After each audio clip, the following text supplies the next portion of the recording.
Welcome back to the Modern Adolescence podcast. It feels so good to say that again. It has been a while. I will admit that. There's been a lot that's been going on.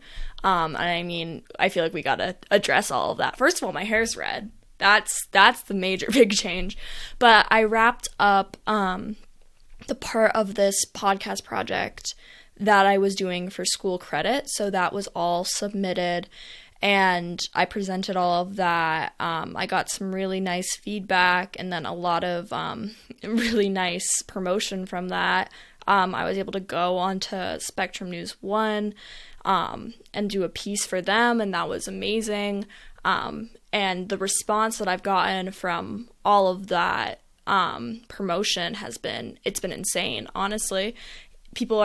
You guys are so supportive and really make me feel better about what I'm putting out there and lets me know that I'm making a difference. So that I really, really do appreciate that. That being said, that was also a very stressful amount of time where I wasn't really able to just sit down and film anything. So that's why this is so far in the future, because, life also keeps going on. So with the stress of all of that and then the stress of just being a senior in March, it was a lot. So thank you for bearing with me in this long break. My deepest apologies for that, but you guys have been so supportive and it's really, really sweet of you guys. All right, so let's dive into the topic of the day. With Modern Adolescence, I always want to touch upon things that are current to our times and current, honestly, to my own experience, because it's best to speak, it's best to speak firsthand about what you're going through, and I'm able to take my own experiences and talk to people who might feel the same way. And since I am a second semester senior in high school, that means I have completed the college application process and the college decisions process. I fully committed to a school. I'm set and ready to go. But reflecting on that process and reflecting on even how I currently feel, it's a lot. And I feel like it's something that it's so normalized, the competitiveness of the college process, that no one's really taking a second to be like, hey, why is it this way? Why are students feeling this way? Why are students with perfect stats getting rejected from these schools that they should on paper get into? All of this stuff. Why is my friend getting into this school and I'm not? All of this stuff. And I think that's something we really got to talk about, is the general competitiveness of the college process at the moment. So let's get into this. I apologize if this video is a little choppy. I'm planning on doing multiple interviews in this video, so there's going to be a lot of changes. It's going to be a lot of intercutting, a little different style than what I've done before, where it's been an interview in the middle of the episode. It's probably going to go in and out, and I apologize if some of them don't have video, or if the video quality is different, or if something like that, if it's a little bit jarring. My apologies for that. All right, so let's talk about the college process, and I think I'm just going to go from the beginning.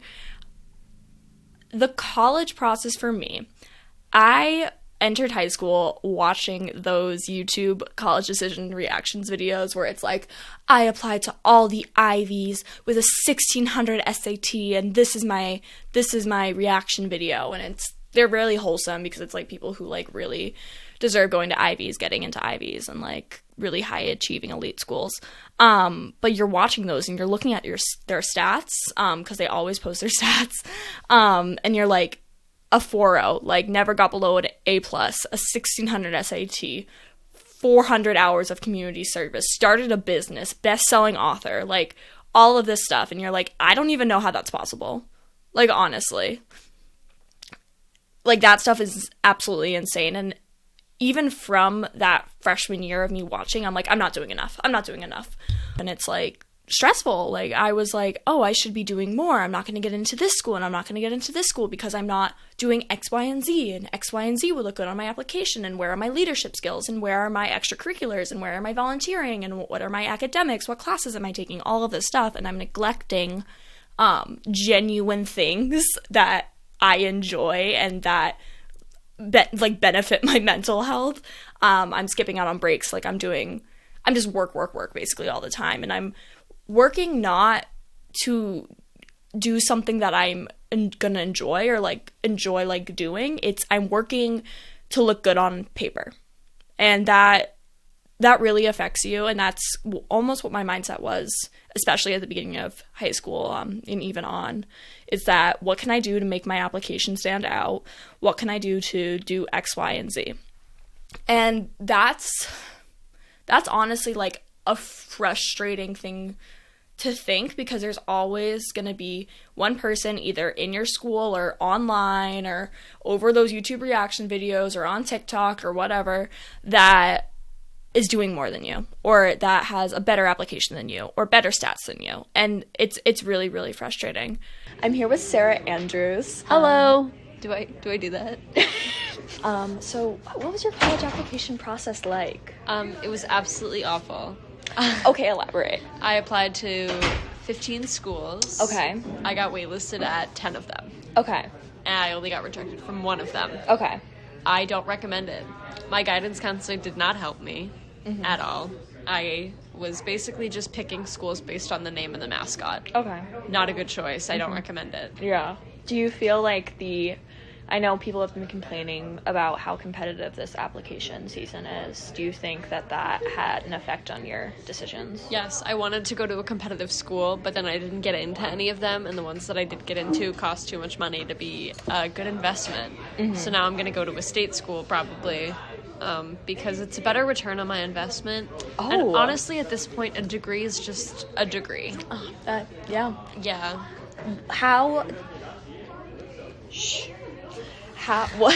What effect did college admissions for you have an effect on your overall mental health at all? Did you find that there was a dip or an increase or anything like that? In the months of November and December, I did not do anything except for think about college and cry. Okay. I mean, so not good. Yeah. And then I completely forgot about it for 3 months, and then I started hearing back. It was the most stressful 3 weeks of my life, hearing back from every school within the span of 3 days. I definitely didn't enjoy it. Yeah. I'll put it that way. Okay. I don't think college should be a thing. You know how everybody is what college are you going to? I think it should be more normalized. People just taking gap years or going to community college or doing vocational training. Yeah. Because college really at this point has become so expensive and difficult to get into that it's not really worth it. Yeah.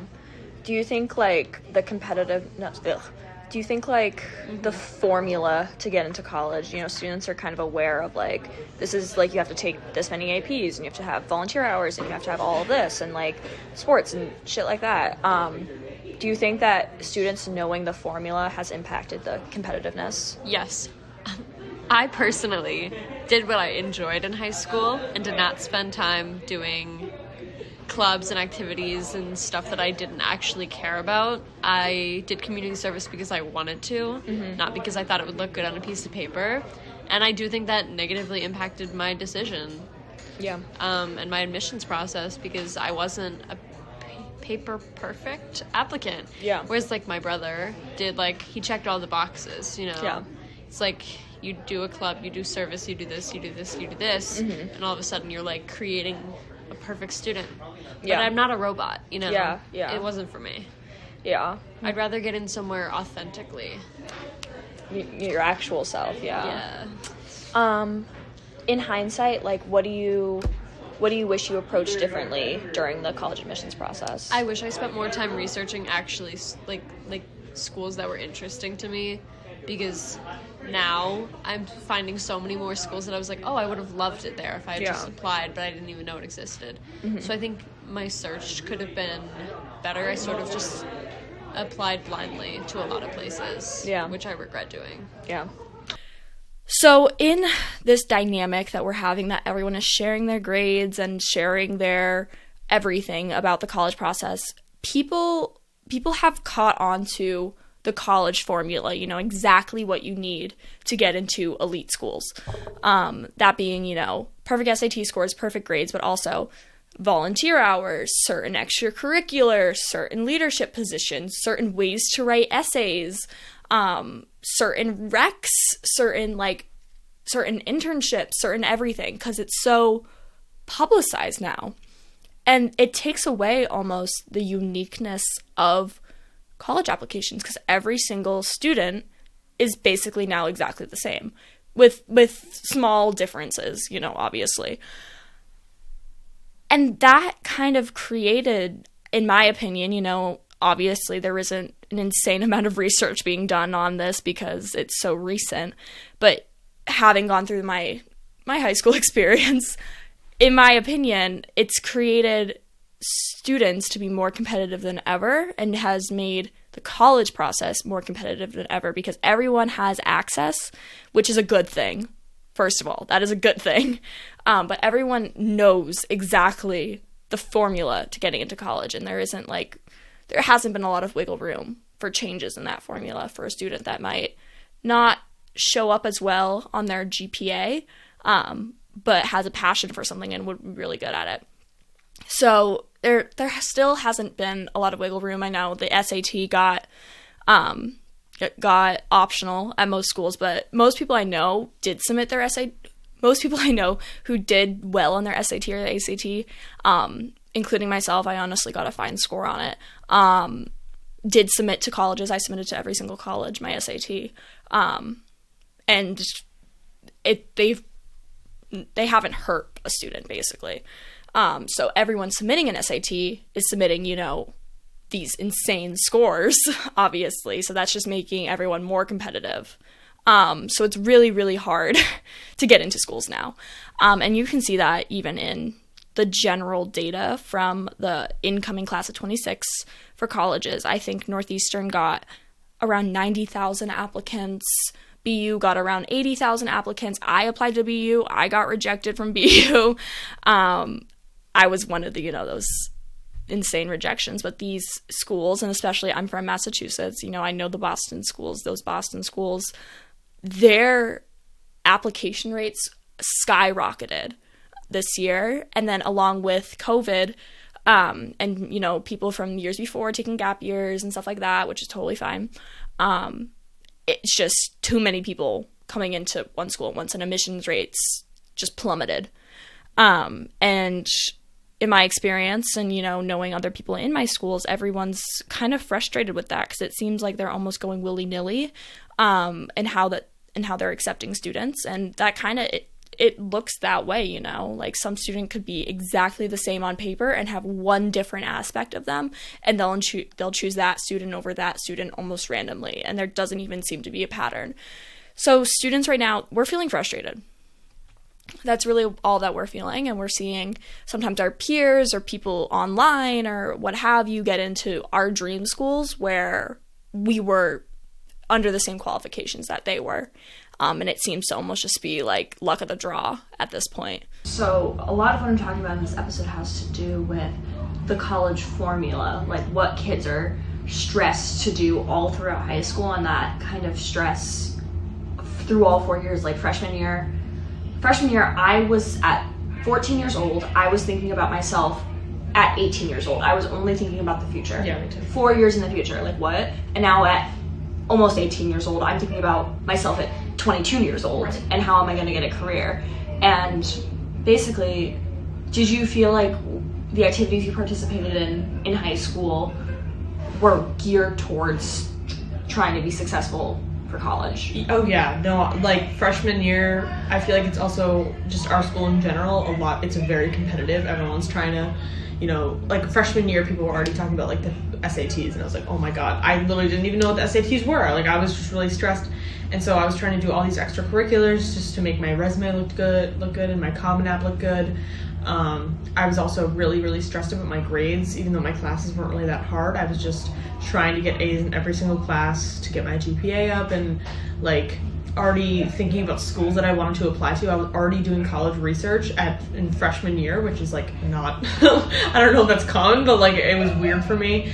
I was already thinking about the future, and like I didn't do any sports in high school, but like I was trying to figure out ways to compensate for that. So I was like joining as many clubs as I could, and that led to burnout. And I ended up like burning out literally like mid-sophomore year. And you know, I've kind of gotten out of that burnout now, and I've kind of known, you know, I've gotten out of clubs that I wasn't happy with, and now I'm just focused on what, you know, things I get out of, like, things that I feel like rewarded doing, instead of just doing things to make my applications look good. Yeah.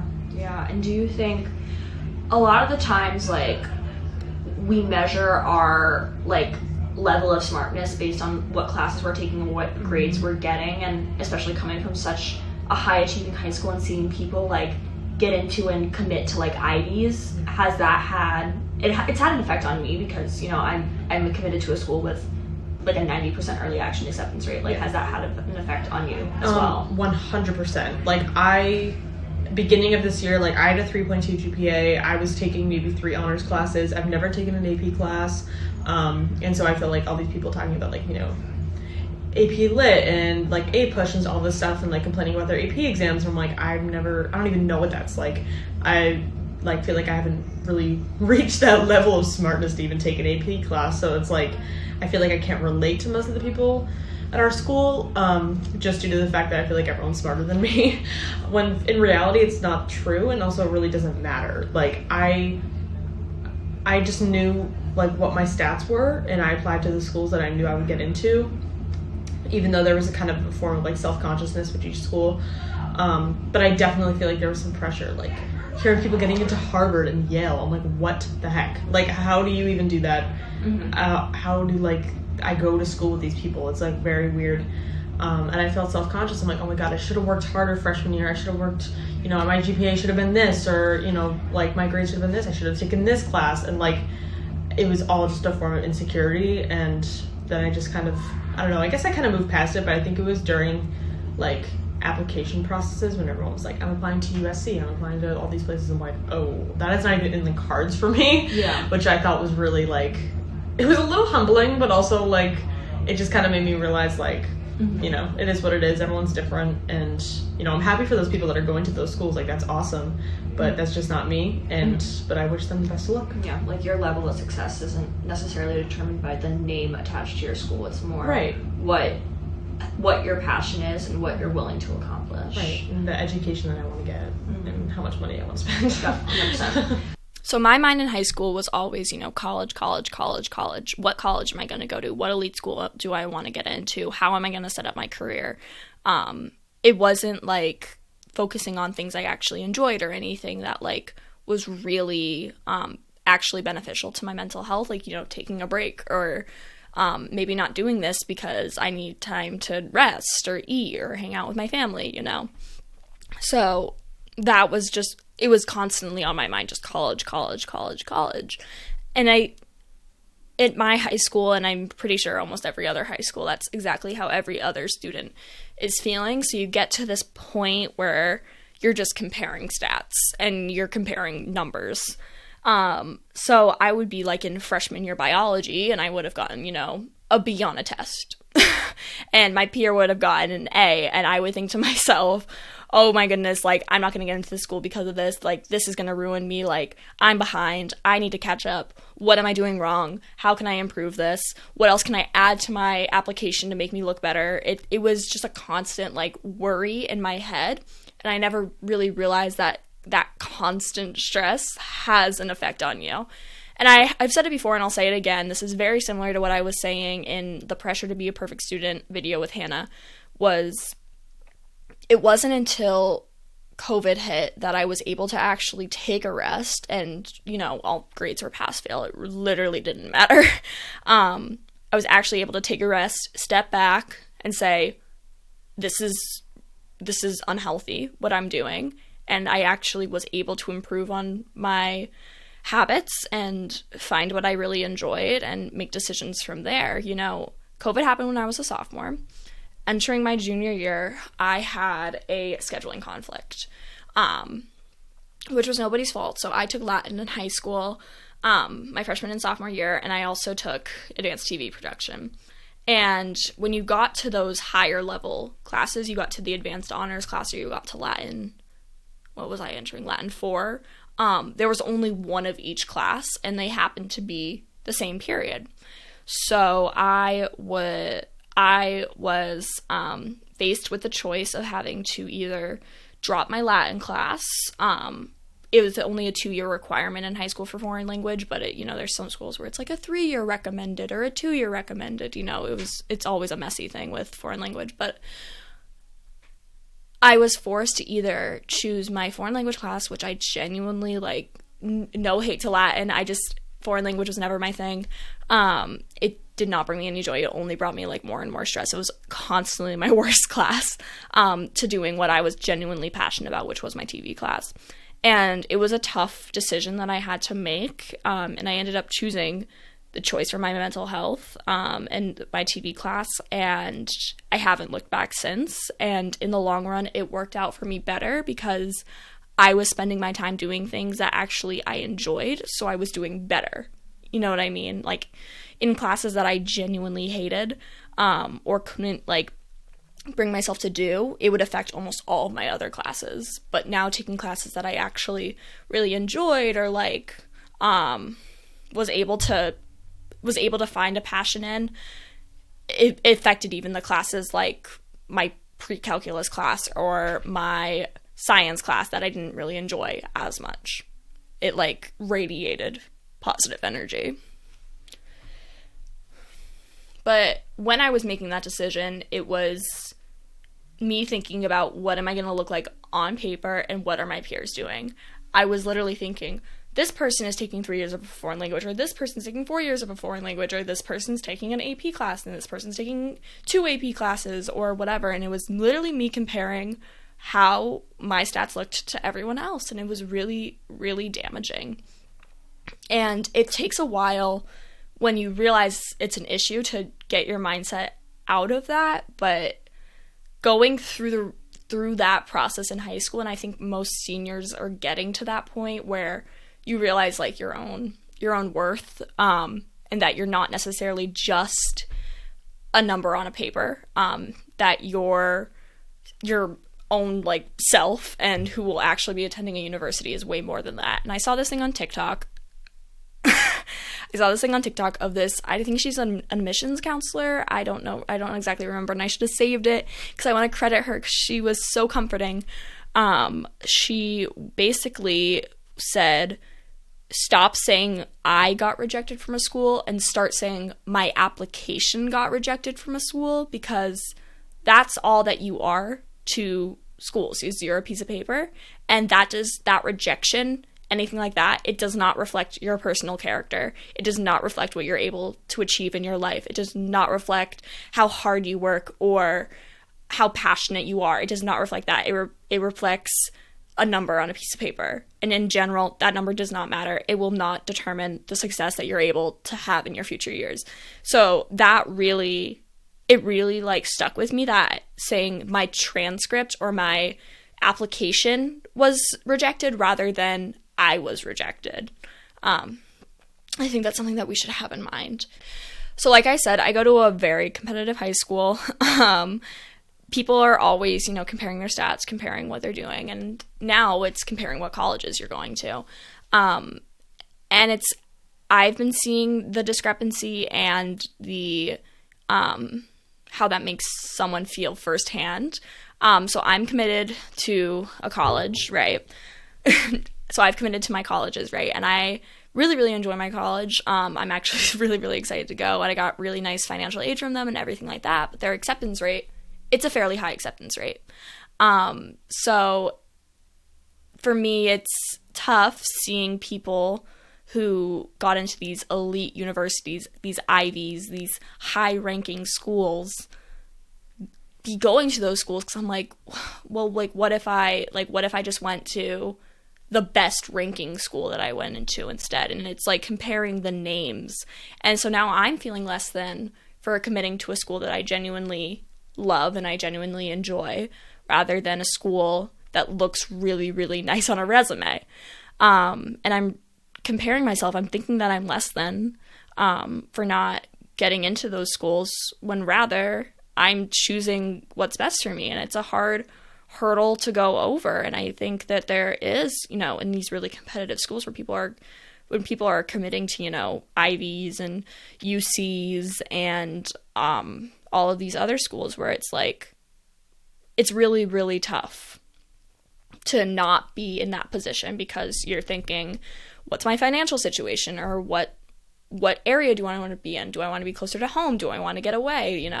There's so many things that a lot of students have to take into consideration that might not be seen in general. You could commit to a state school for financial reasons, or to be closer to home, and it just looks like you're not as smart as someone that commits to an Ivy.